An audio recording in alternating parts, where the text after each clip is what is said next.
सातारा जातो का?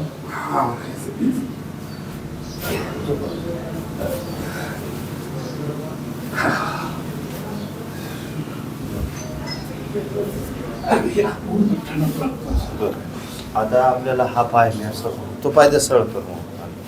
असं केलं तर पुढं दुखतोय, इकडे त्रास होतोय ना, असं दुखतंय ना.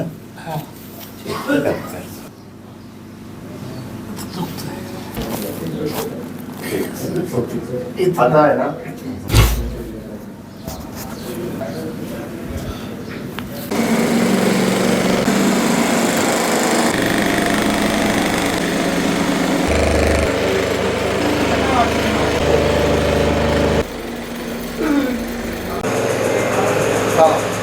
आता काय वाटतं सांगा मला. व्यवस्थित वाटतं का? व्यवस्थित वाटतंय ना? 50% फरक वाटतो. 50% फरक वाटतोय ना. पहिलं काय त्रास व्हायचा? खूप शिर पूर्णपणे म्हणजे उठून स्वतः उठून उभं राहता येत नाही. मी आता झोपून आलोय गाडीत सकाळी. गाडीत झोपून आले आणि दुसऱ्याचा आधार घेऊन चालावं लागतं. दुसऱ्याचा आधार घेऊन चालावं लागतं, नाहीतर मग ते पाय एकदम कमजोर होते. आता काय वाटतं, ताकद आली का आता पायात? म्हणजे मी स्वतः उठलोय आता.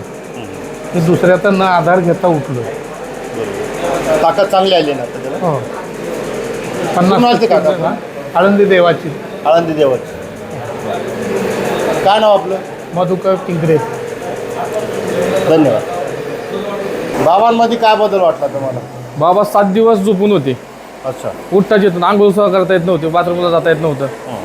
येताना गाडीतून आम्ही झोपून आणलं. हां, पण आता स्वतःच्या पाय उभं राहू शकतात. उभं राहू शकतो. हो चालायला पण व्यवस्थित वाटत. हो, एक नंबर. 50 60 70% फरक आहे. अरे वा. हो खूपच छान. काय हो. धन्यवाद. धन्यवाद.